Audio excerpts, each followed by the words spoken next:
Ladies and gentlemen, welcome in. I figured I would add this segment here for the next few weeks to really digest everything, take everything in, examine all the different playoff scenarios because we are getting down to it.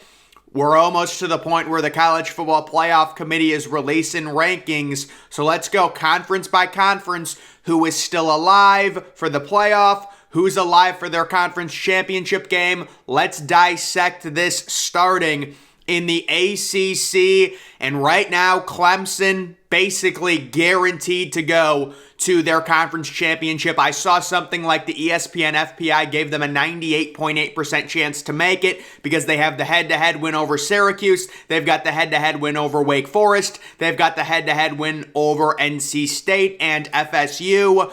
They've beaten everyone in the Atlantic, and then when it comes to the Coastal, it's looking really good right now for North Carolina. Of course, we know North Carolina, they are 6-1, but you take a look all the way down at number 40 on ESPN's FPI. That's due to the bad defense.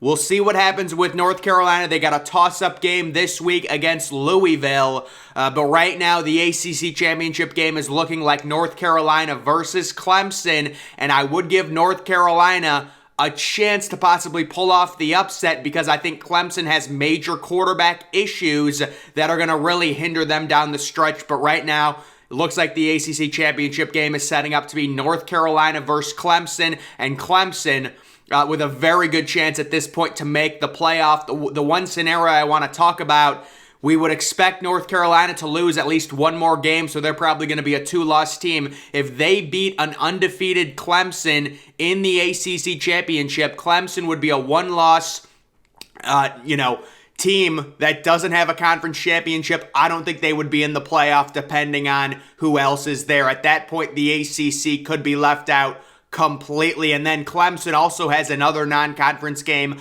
on the road in South Bend.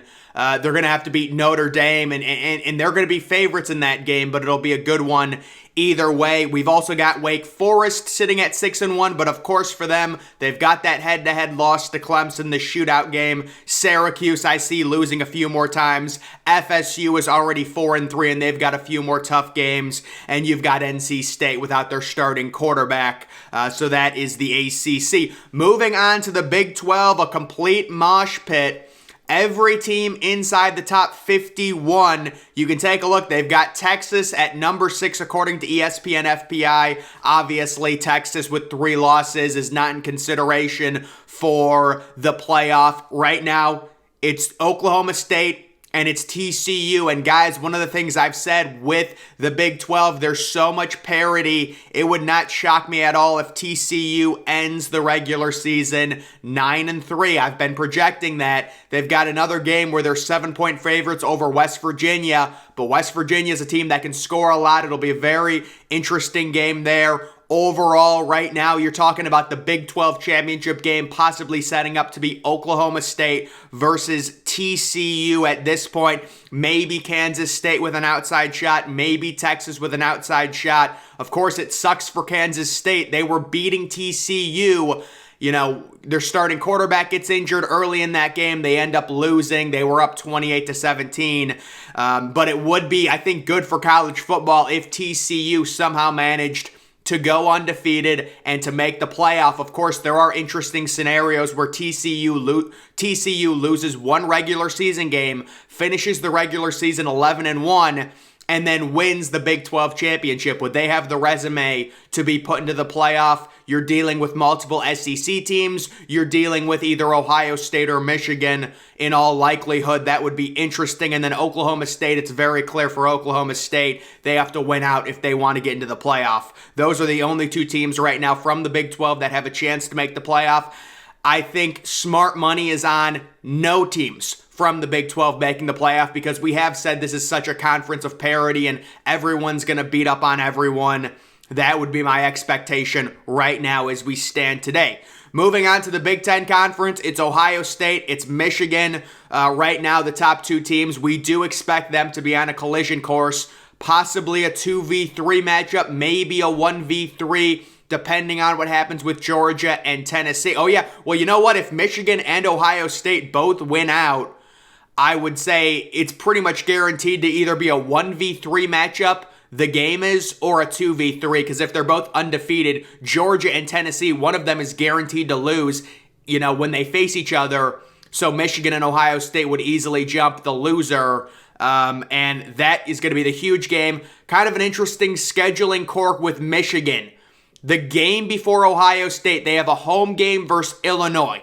Now, before the season started, we thought that was going to be a great game for Michigan before the Ohio State game, to rest your starters early in the second half, get everyone ready and healthy for the big game. Now, it looks like Illinois is a very tough team. They've got a good running game. They've got a really good defense. I still think Michigan is going to beat Illinois probably by double digits, but that game is not a freebie like it once was. And Ohio State, very big matchup with Penn State. You could see the interesting scenario where if Penn State somehow upsets Ohio State and then Ohio State beats Michigan, you have a three-way tie. Every team with one loss, Ohio State, Michigan, and Penn State. Right now, it looks like Ohio State 15-point favorites over Penn State, so that would be a pretty big upset. And then they're right around, I think, 14-point home favorites over Michigan when they face them. So I would say the most obvious likely scenario right now from the East is Ohio State going 12-0 and being the representative out of the East. And then from the West,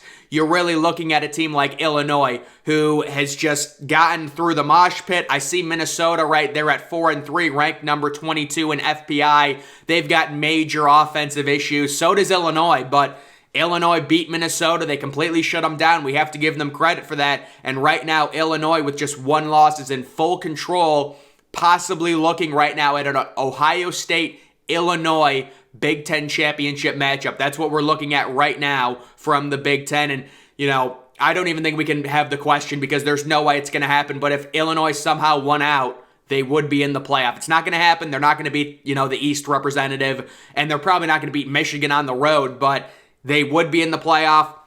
Of course, the other interesting scenario, Michigan and Ohio State both undefeated. Ohio State beats Michigan. Michigan is a one-loss team that doesn't make their conference championship game. Ohio State goes on to win their conference championship game. So Michigan, their resume would be one-loss team, and your only loss is to Ohio State, who would be undefeated entering the playoff. That's a pretty good resume. That's Big Ten's best chance to get two teams into the playoff. Of course, if Penn State beats Ohio State and then Ohio State beats Michigan, maybe you have three teams at a chance to get into the playoff, but the SEC would have to completely eat itself for that to happen. Moving on to the Pac-12, Utah, the number one team. It is funny. So Utah already has two losses. They have the crippling non-conference week one loss to Florida that killed their season. They're not making the playoff. You've got USC. You've got Oregon, who's really hard charging right now. I think if either of those teams went undefeated, along with UCLA, but I don't think UCLA is going to do it. Either of those teams possibly have a good chance at the playoff. A lot of this depends on how the SEC shakes out. But if you're talking about a one-loss USC team or a one-loss Oregon team, Oregon's only loss, it would be a thrashing, but your only loss would be to Georgia. That's a good resume overall, especially with Oregon picking up all these key wins in recent weeks. They just crushed UCLA.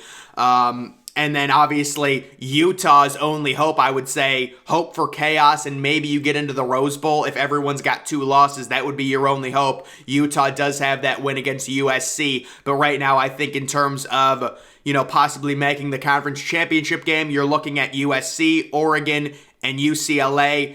I'll tell you what, Oregon State is an underrated team. They're 39th in FPI. I really like Oregon State a lot. Washington's a team that can throw the ball everywhere on you. All they do is pass. They don't have a great defense, but they're really good throwing the ball. So not a horrible conference here, but overall you're looking at possibly, I'd say, if you want to include UCLA in, you can. I think UCLA is going to lose more games. The two teams that realistically have an outside chance to finish with one loss out of the Pac-12, USC and Oregon, in my opinion, the two main contenders to make the playoff. The SEC, guys, this is going to take a year to recap this. So you've got Alabama. So it is funny. Alabama is number one. Georgia and Tennessee both below Alabama in the SEC according to the FPI. Of course, that's because Alabama lost the 3-point road game, to the number 5 team in the country. Computer models are not going to punish them for that. But the huge situation in the SEC right now, you've got Tennessee hosting Kentucky. If you're somebody that wants there to be, as minimal SEC teams as possible, you're rooting for Kentucky to upset Tennessee. I don't think it's going to happen. Tennessee's around 12-point favorites. Let's say Tennessee wins. Then you've got the massive game, Georgia hosting Tennessee. That's probably like a 1v3 type matchup right there between those two teams. Ideally, really, it doesn't matter because we're in the same boat either way. If Georgia wins, they're going to the SEC championship. Tennessee, in all likelihood, will be a one-loss team that doesn't make the SEC championship, and their fan base will be bickering and will be arguing that they should make the playoff. Or you have the exact opposite scenario where Tennessee wins. They end up going to the SEC championship game. I do think Georgia has a road game at Mississippi State as well. So maybe if Georgia beats Tennessee but then loses to Mississippi State and then loses to Alabama, that's how only one team would make it. Or, let's say Tennessee goes undefeated. They face Alabama in the SEC championship game. Georgia somehow gets 2 losses. Tennessee beats Alabama. Both Georgia and Alabama have 2 losses at that point. You would only get one team in. LSU sitting with 2 losses. I don't see it. They're facing Alabama soon. They're going to get 3 losses. They're pretty much already done. Ole Miss is done. I don't see it. I know they have 1 loss, but they've got a lot of tough games coming up. I don't think they're making it. So overall, guys, right now with the SEC, you do still have the horror scenario where, let's say Georgia beats Tennessee. Tennessee finishes in the East with 1 loss. They don't go to the SEC championship game. Georgia is undefeated going to the SEC championship game. Alabama beats Georgia in the SEC championship game. So now you've got 3 one-loss teams. Alabama is an auto bid because they're SEC champions. Georgia probably makes it. Their only loss would be to Alabama in the SEC championship. And then Tennessee, who beat Alabama in the regular season, would only have 1 loss as well, and their only loss would be on the road at an extremely good Georgia team. That's the conundrum. That's the problem. Right now, the most realistic scenario in the SEC when it comes to their championship game is Alabama versus Georgia, because I think Georgia is going to be, they're going to be favorites at home against Tennessee. And then when it comes to the group of 5, who's the favorite right now to be the group of 5 representative in the New Year's Six Bowl? Right now, guys, I would say it's Tulane. Tulane University is 7-1. Cincinnati is 6-1. They have a huge road game with UCF this week. Right now, I would say UCF beat Cincinnati. Both UCF and Cincinnati have 2 losses. Tulane only has 1 loss. I would say right now, your top 3 contenders, UCF, Cincinnati, and Tulane, possibly to be the representative. And I think it would be great for college football if Tulane was the representative for the New Year's Six game. Kind of a new team, get some new blood in there. I would really like that. There's really no one else from any of the other group of 5 conferences. Maybe you could say before San Jose State lost, if they finished 11-1, maybe you could say Toledo if they finished 10-2, but they lost to Buffalo. I really think it's either going to be Tulane, Cincinnati, or UCF. That is the representative for the New Year's Six Bowl, one of those teams. So guys, that is the official analysis here as we head into week 9 for the college football playoff. You've got a team like TCU. They're still undefeated. They should be respected. Oklahoma State must win out. You've got Ohio State and Michigan. We know their story. Penn State still only has 1 loss. Could they upset Ohio State? The SEC is a 3-team mosh pit right now. And really the Pac-12, it's USC, it's Oregon, and then it's UCLA, kind of those 3 teams all with 1 losses. So there's a lot happening right now. We will do probably a video a week talking about this, analyzing it, but that's going to do it for this one. Make sure you follow me on Twitter. Link to that's always in the description. I'm, of course, the Depressed Ginger. Thank you for watching.